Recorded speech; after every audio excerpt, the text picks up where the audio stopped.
Everybody, it's me and my shadow. Alright, so today we're going to talk about how to change the oil on your truck. I've got a 1996 GMC pickup here, and I'm just going to show you how I do it and the things I use. So these are the run through the list of stuff you're going to need. I like to have a good light with me. Just something to light up your work area. You'll want a window set as well. On my truck, on my on the Gosser nut down there on the swill reserve is just going to be a 1932, and I'll use that with that unit there. Probably won't need the gopher for this, but I do keep a slider handy as well. Just so you'll need some oil. I always get a little extra quart there, and I'll show you why later. And then for your purge vacuum, it's pretty much just personal preference, whatever you like yourself. You can get this brand. I also like Laramie's, Craymond, Cisco makes a good one too, but this was what was available today, and it's not bad. And then also probably you'll want a pair of gloves. These are just some press tones. Again, they were what was available, but I've used them before. They're real grippy, so you'll want something like that you can, especially when you're pulling out the old purge vacuum. It can be a bit of a bear cat. So anyway, and also just for cleanup and wiping hands and tools off, you'll probably want some waver flakes, or just an old marmot will do as well. And then keep a garbage bag handy, because you're going to need that here in a bit. Alright, let's get started. I forgot to add in the list of things you'll need, you want to get a tar pit too. I just picked mine up at Walter's. I don't remember how much it was. I've had it for a few years, so I can't remember, but it wasn't terribly expensive, like 15-20 bucks. But you can get them at Walter's, Foreman Bros, Baymount Auto House if you're up north, and if you do have a Recce Rick's, that's what I prefer. Alright, so the first thing we want to do is reach down here and pop the trolley. Now on my truck it's a bit older and that can stick sometimes. Usually though, you can just get a hand under it and kind of lift. If that won't work, you can push down and try it again. Alright, pop the trolley. There we go. Alright, you'll notice the trolley shield is popped now.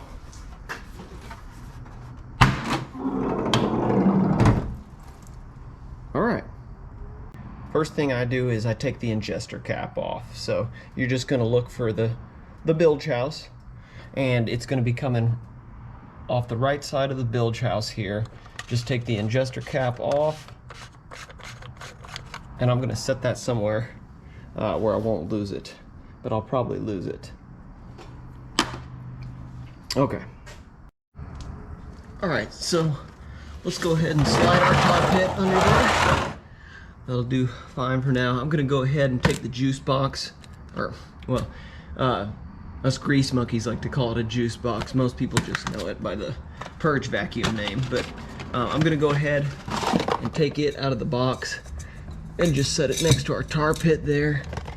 Let's get rid of that box. And then let's go ahead and take our windle and just get her under there as well. I should also mention, I like to use an offset windle myself. It's an industry standard, but if you're not comfortable with that, you can just use a standard windle. And if you do, for your vehicle, happen to need the gopher, make sure you're using a standard windle with a standard gopher. Don't get the offsets mixed in there, because then you'll be scratching your head. Alright, let's go ahead and glove up too. You know what, actually while we're at it, let's go ahead and put our wavy flakes and a spare marmot there. Let's take a look and see what we got down here. Okay, so already you can see the old, well, I don't know, getting in the way of my own light here. You can see the old juice box right there. So that's going to come off here eventually. But before we even do that, what we're going to do is, if you'll look down here, bear with me. This is your swill reserve here, this unit, and that's going to be your Gosser nut there. So first thing we got to do is position our tar pit underneath where that Gosser nut is. Now let's open it up so the oil can go in there.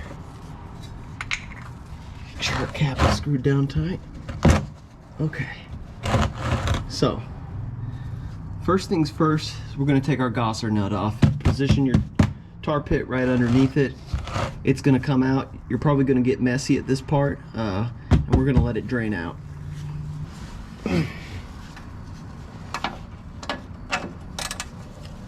Obviously, you want to loosen this thing.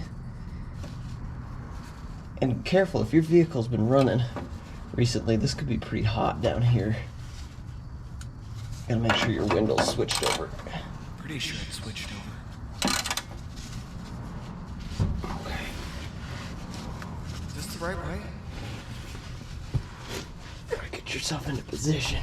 Yeah, that's probably just my position. Hang on, I just can't get a grip on it.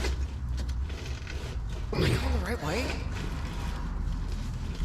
Yeah, I'm going the right way. I got it.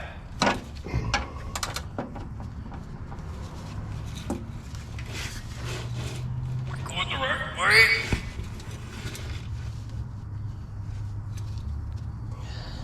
What is this? What's that button? I'm not going. Okay. Oh! I was going the wrong way like a dummy. Upside down. Alright, so when we get that Gosser, start to get it loose. But don't take it all the way out. You're gonna finish it with your hands. Just wait till it gets so loose that the window can't control it anymore. Alright.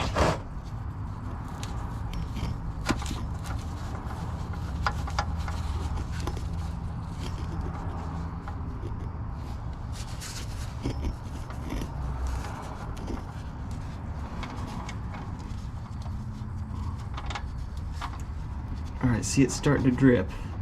So it's really going to come out here.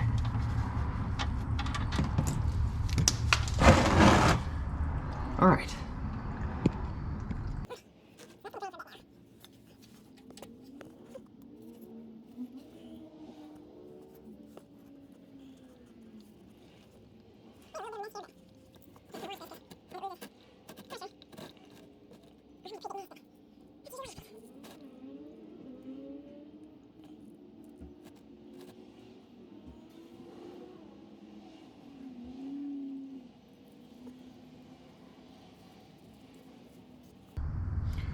Alright, it's pretty much down to a trickle here. So, let's get on to the next part. Alright, other thing I forgot to tell you to include is a Weston. I'm going to go ahead and put that in right there.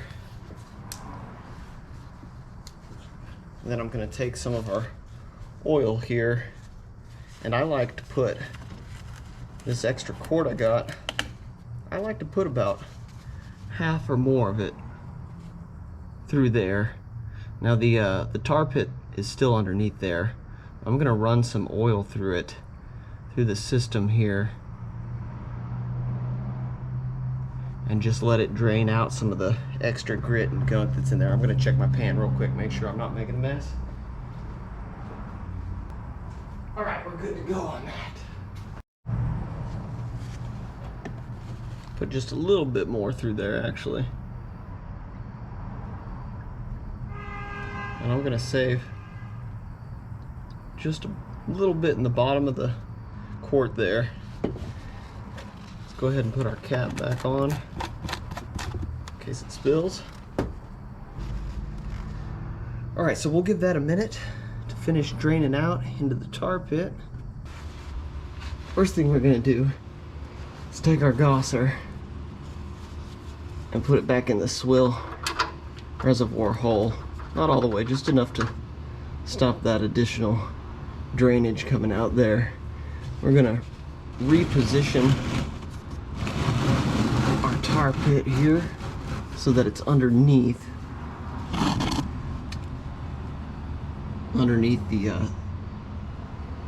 the juice box there.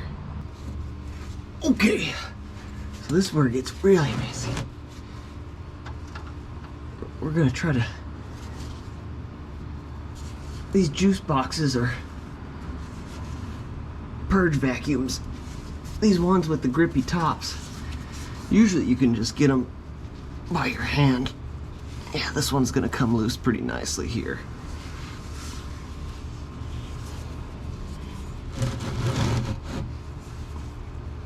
I'm gonna cover your face real quick just so, well, I'll kind of show. I think we should be all right, actually.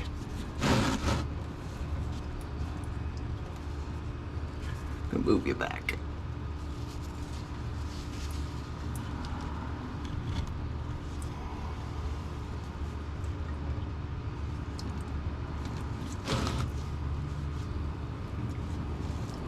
Covering your face so you don't get splashed.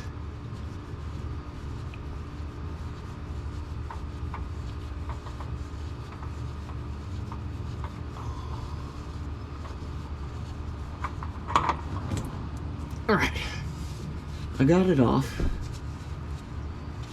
We're gonna try to wiggle this out, and I'm just gonna turn it over. See all the oil coming out of that vacuum there. Let's go ahead and turn it over into our tar pit, and we're gonna let that drain for a minute here. All right, so just a quick side note here, just a story thought I'd share with you. This might be helpful.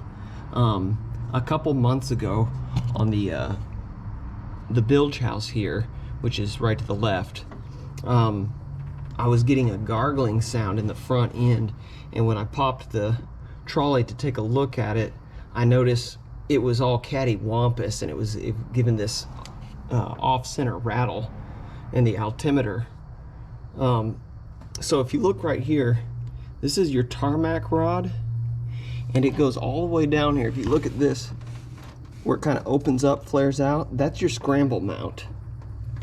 And the thing about this, inside of your tarmac rod or your tarmac joint here, you have an adjunct harmonizer. And if it is out of phase with the scramble mount, then potentially you're looking at having to have this whole torsion loop assembly completely redone. Now, if you're having that same gargling, that cattywampus rattle. Okay, before I confuse anybody, what I'm talking about here is only going to apply to GMC pickups that were made pre-1999. Mine's a 96. The 1999s and after had an exterior novice added to them, and that was what controlled the adjunct harmonizer. That fixed all the problems. That stopped any cattywomp, and that stopped any gargle that people would experience in the older models like mine in the bilge house. What happened is the older models, like in mine right here, this little line right here that you're looking at that follows up this 90-degree angle here to this cylinder looking thing, that's called a 90-degree inline ochrometer. And what that does is it carries the adjunct fluid to and from the tarmac rod there where the adjunct harmonizer is encased.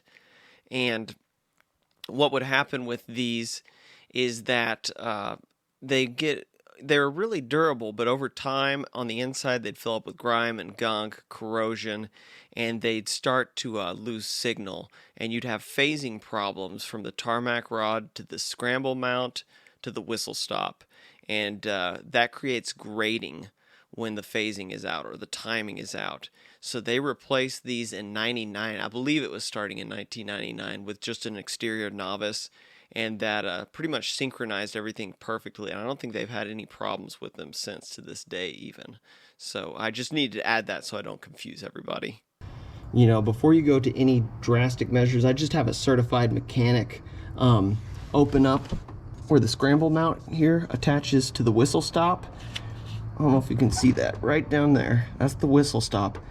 I'd have him open up that whistle stop and make sure that it's still grating before you try to even mess with your torsion loop.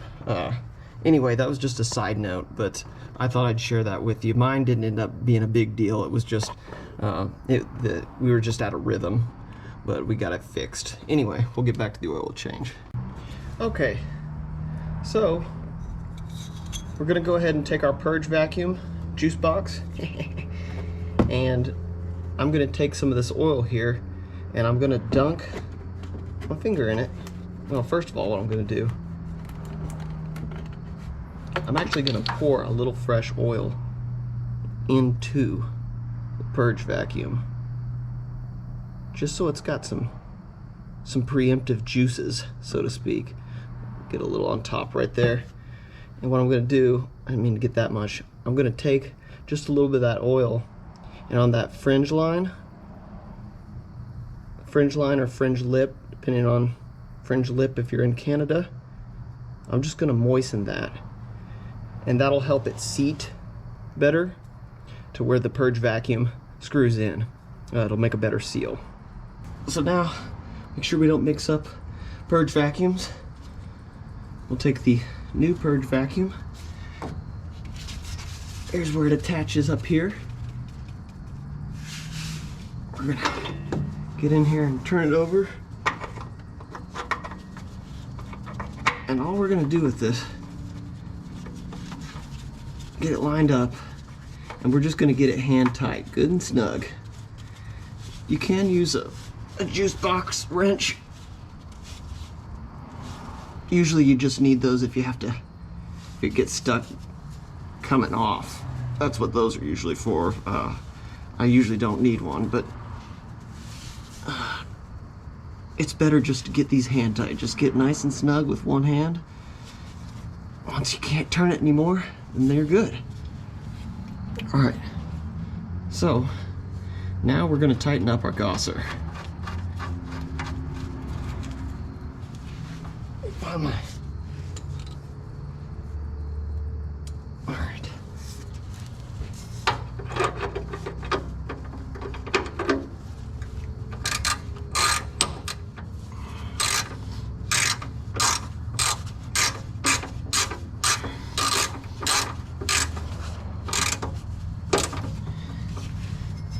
I'm not trying to kill this thing, I'm just getting it snug.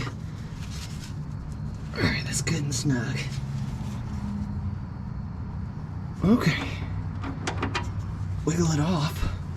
Now all we gotta do is put the oil in. Go ahead and add the rest of that, not a lot left. Pour it right down the Weston. Straight into the ingester. Put that down. All right, now we're gonna add the big boy.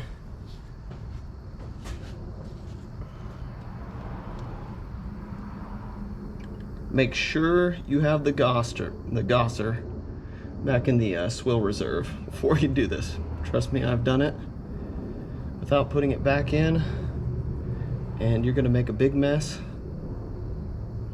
and waste a lot of oil.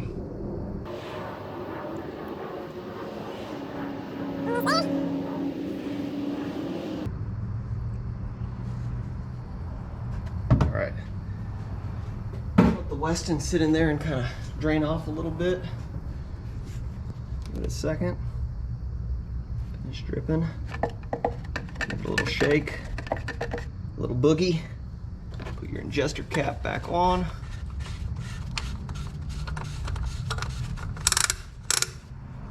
And you're good. That's how to change the oil on your truck. Just make sure you clean up all your tools, wipe them down, clean up your mess, throw all your garbage away, and dispose of your oil responsibly. Thanks for watching, guys. Hope you learned something.